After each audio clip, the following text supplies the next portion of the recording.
Imagine inventing a machine that creates, well, literally 5,000-degree implosions inside a water pipe. Yeah, just right there inside the pipe. Exactly. And the goal is to completely destroy forever chemicals. You hold the global patents for this. Right, which is a market worth billions of dollars easily. Billions. But here's the catch. Your company bank account has exactly $31,000 left in it.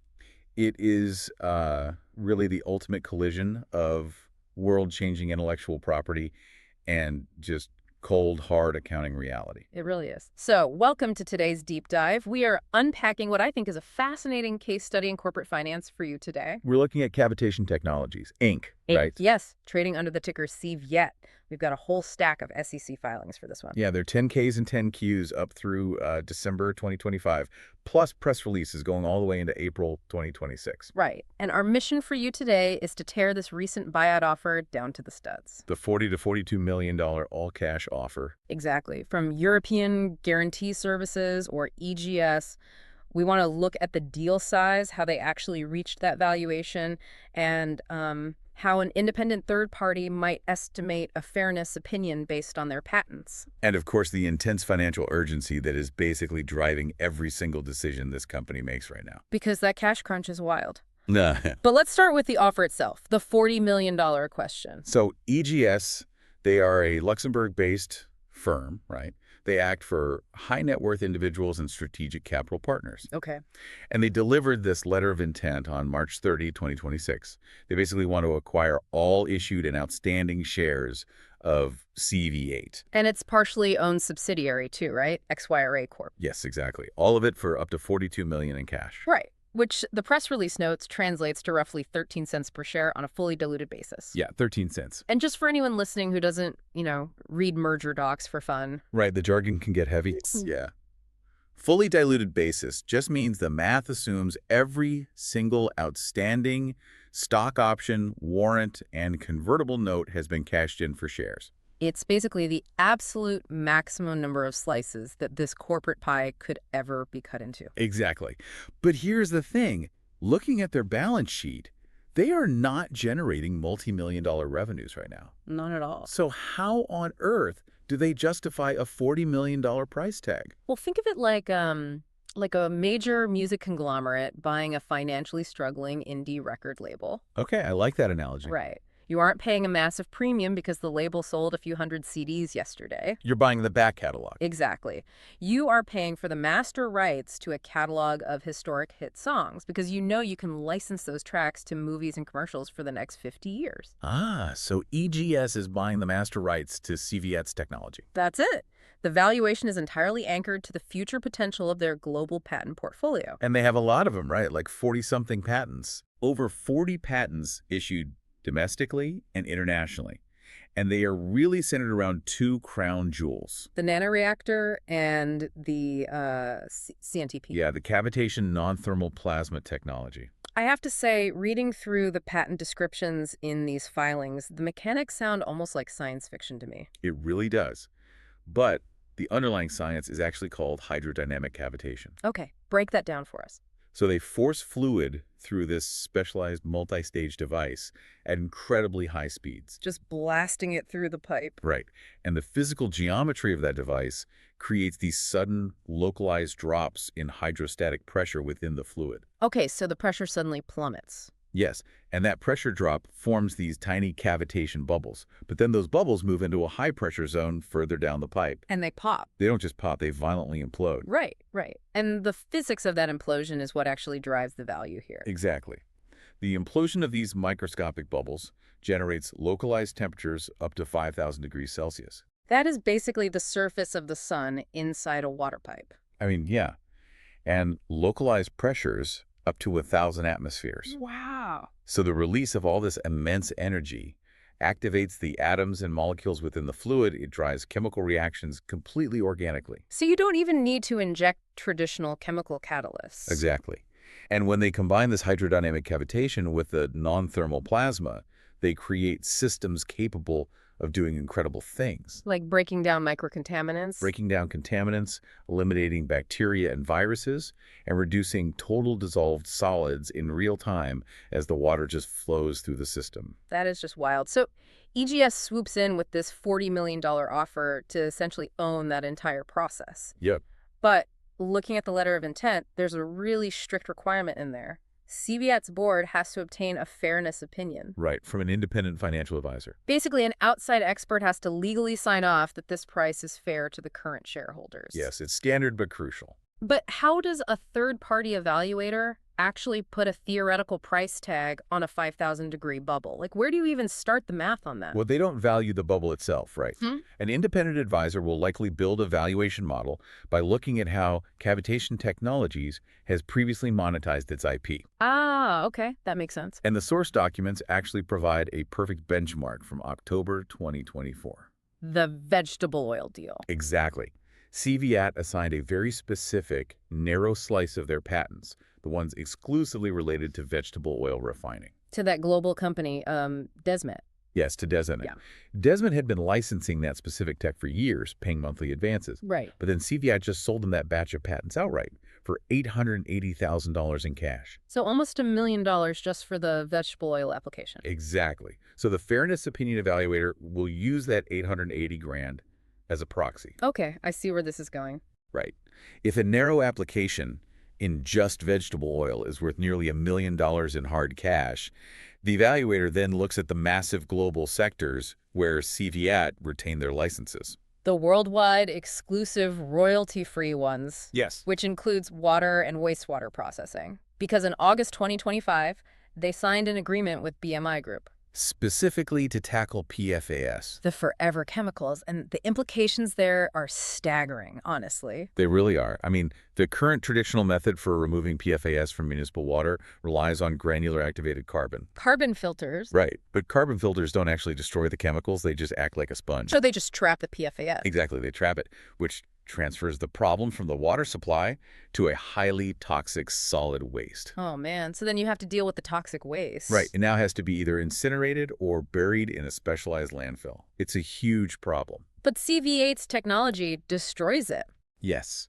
The non-thermal plasma technology fundamentally alters the equation by breaking those carbon-fluorine bonds. It completely destroys the forever chemicals. So the total addressable market for global water remediation using a destructive method instead of just a containment method is just immense. Immense. And, their retained rights go beyond just water. Oh, right. They have that XYRA Core subsidiary, the one formed in August 2025. Right, which holds an exclusive license to apply this tech to cryptocurrency mining and data center immersion cooling. Which is another massive industry. Huge. XYRA is utilizing the tech to cool high-performance computing infrastructure, but they're also building out a quantum-secure remittance network. Wait, a remittance network, like for moving money? Yeah. They recently secured an agreement to process digital assets like USDC and Bitcoin and convert them instantly to local fiat currencies. To disrupt the traditional money remittance landscape. Exactly. Okay, so I'm looking at these massive markets. Global water treatment, destroying forever chemicals, crypto data center infrastructure, global remittance. It's a lot of potential. It feels insane to give all of that up for a $40 million cap. I mean, if I'm on that board, I'm voting no. You think so? Yeah, I'm rejecting the EGS offer and finding another way to raise capital to commercialize this myself. Why let someone else reap the billions? Well, you would vote no right up until the exact moment you open the corporate ledger. The accounting reality. Yes. The answer to why the board would accept this offer is entirely driven by the company's immediate dire financial reality. Let's look at their Form 10-Q from December 31st, 2025. Okay, I've got it here. On that date, Cavitation Technologies had exactly $31,000 in cash and cash equivalents. $31,000. You cannot commercialize global water treatment infrastructure with the price of a used sedan. You really can't. It is critically low. And their current liabilities at that time included accounts payable and accrued expenses of $143,000. So their immediate bills were more than 4 times their cash on hand. Exactly. I mean, a company needs cash for selling general and administrative expenses. SG&A. Right. They need cash to manufacture the physical products, for the tooling of these complex hydrodynamic pipes, and simply to pay the salaries of the engineers to keep the lights on. It's like building a revolutionary, world-changing electric car prototype in your garage, but you can't afford the electricity bill to turn on the lights to actually show it to investors. That's a perfect way to put it. Yeah. You are paralyzed. And the historical context in the filings paints an even starker picture. How Awesome. so? As of December 2025, they had an accumulated deficit of $27.69 million. Wow. Nearly 28 million. Yeah. They have burned through nearly $28 million over their corporate lifespan to develop this technology. And as a result, their independent auditors have continually issued a going concern warning in their financial statements. Right. And for anyone unfamiliar with auditing terminology, a going concern warning is essentially a giant red flag planted by the accountants. Yes, a very big red flag. It means the auditor has substantial doubt about the company's ability to survive for even another 12 months without a significant, immediate cash infusion. And EGS knows this. EGS knows CVAT is entirely out of time. So this extreme financial urgency heavily dictates the fairness opinion then. Oh, absolutely. I mean, in a theoretical vacuum, a discounted cash flow model applied to the total addressable market of PFAS remediation and crypto cooling well, that might suggest the patents are worth hundreds of millions. Right. But a fairness opinion has to operate in reality. Facing the immediate threat of insolvency, an evaluator will likely conclude that $40 million in guaranteed cash today is far, far better for the shareholders than bankruptcy proceedings tomorrow. That makes total sense, but usually when I see a microcap company with an accumulated deficit near 28 million and only 31 grand in the bank, I immediately assume they have kept themselves alive by basically shaking hands with the devil. Meaning predatory financing. Yeah, exactly. I assume they've taken on terrible debt. Yeah. So if EGS is swooping in with 40 million, are they forced to spend a huge chunk of that money just clearing out a mountain of toxic debt? Remarkably, no. The debt profile on this company is actually incredibly clean. Really? Yeah. The filings show that cavitation technologies managed to completely avoid the trap of toxic death spiral convertible debt. Okay, that is huge because toxic convertible debt is like, well, it's like paying off a credit card with another credit card, but every time you do it, the bank takes a room in your house until you're sleeping on the lawn. That's entirely accurate. Right. The lender gives you cash, and in return, they get to convert that debt into company stock at a floating discount to the market price. Which is the death spiral part. Exactly. They sell the shares, driving the stock price down, which mathematically entitles them to even more shares the next time they convert, diluting the existing shareholders into absolute oblivion. And they avoided that death spiral entirely. Now, the filings do show they issued a convertible note at the very end of 2025. Ah. But the liability associated with it is minuscule. How small are we talking? Well, the conversion features allow the note holder to convert into equity of the XYRA subsidiary after a public offering, or into CVAT stock at a slight discount. Okay. And because of those variable features, accounting rules require it to be recorded as a derivative liability, meaning its value on the balance sheet fluctuates based on external conditions. Right, but what was the actual number? When you look at the number assigned to that derivative liability at the end of 2025, it was valued at exactly $7,000. $7,000. Yes. And the net carrying value of the convertible note itself was around $3,000. That is essentially pocket change in corporate finance. It really is. It poses absolutely zero threat to an acquirer. Wow. So what else is on the books then? Beyond that, the only other notable debt is a $150,000 non-current note payable. $150K. Okay, what's that from? This is an Economic Injury Disaster Loan, or EIDL, from the Small Business Administration. They took it out during July 2020. Ah, during the pandemic. So because it is a government-backed SBA loan, it probably has great terms. Highly favorable terms.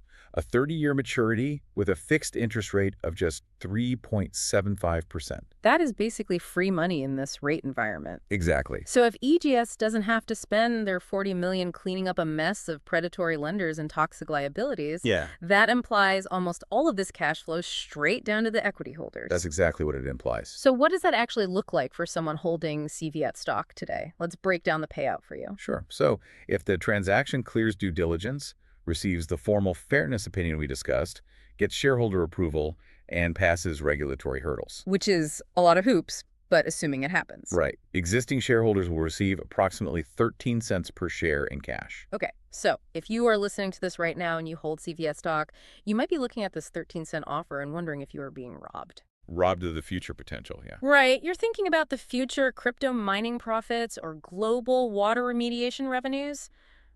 13 cents sounds like literal pennies. It does sound small in a vacuum. But we have to anchor this to the market reality prior to the EGS letter of intent. According to the stock screener data in our sources, right before this news dropped, where was the stock trading?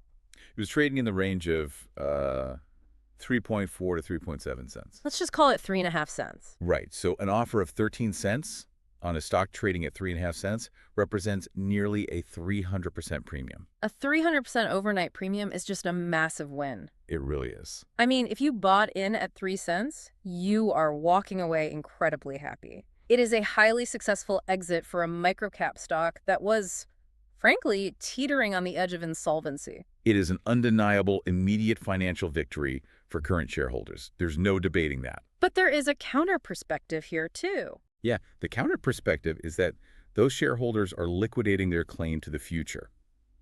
EGS has the deep capital reserves that CVAT lacked. A gas money to get to the finish line. Precisely.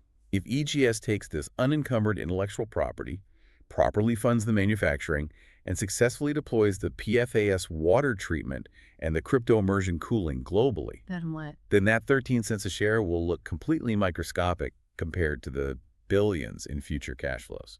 You are selling the rights to the hit song before it goes platinum. Exactly. But again, when you only have $31,000 in the bank, you can't afford the studio time to record the song in the first place. And that's the tragedy of it. Mm. Without EGS's capital or, a similar buyout from someone else, that future commercialization likely never happens anyway. Right. The patents would just eventually be sold off in bankruptcy court for pennies on the dollar. Most likely, yes. So to recap the mechanics of this deep dive for you, we are looking at an all-cash $40 million to $42 million buyout offer from EGS. The offer provides a nearly 300% premium to CVAT shareholders, driving the price to roughly 13 cents per share. A huge short-term win. Definitely. And this valuation is built on the immense theoretical value of a clean, unencumbered patent portfolio utilizing hydrodynamic cavitation for global water remediation and digital infrastructure. But ultimately, the willingness to accept a $40 million cap on technology that could be worth billions Is forced by a critically low $31,000 cash balance and the ticking clock of operational expenses. It just perfectly illustrates how an innovator can successfully build a revolutionary machine, keep their debt perfectly clean, and still run out of capital before the world is ready to adopt their invention. Which leaves us with a final, I think, fascinating thought for you to mull over. When you see a press release announcing the fair market value of a business acquisition, how much of that price tag is determined by the sheer objective genius of the intellectual property? And how much of it is strictly determined by the desperation of the inventor's bank account? Exactly. It is a brilliant lens to apply to literally any corporate buyout you see in the news going forward. Are the buyers really pricing the technology, or are they just pricing the leverage? That's the real question. Thanks for joining us on this deep dive. We'll catch you next time.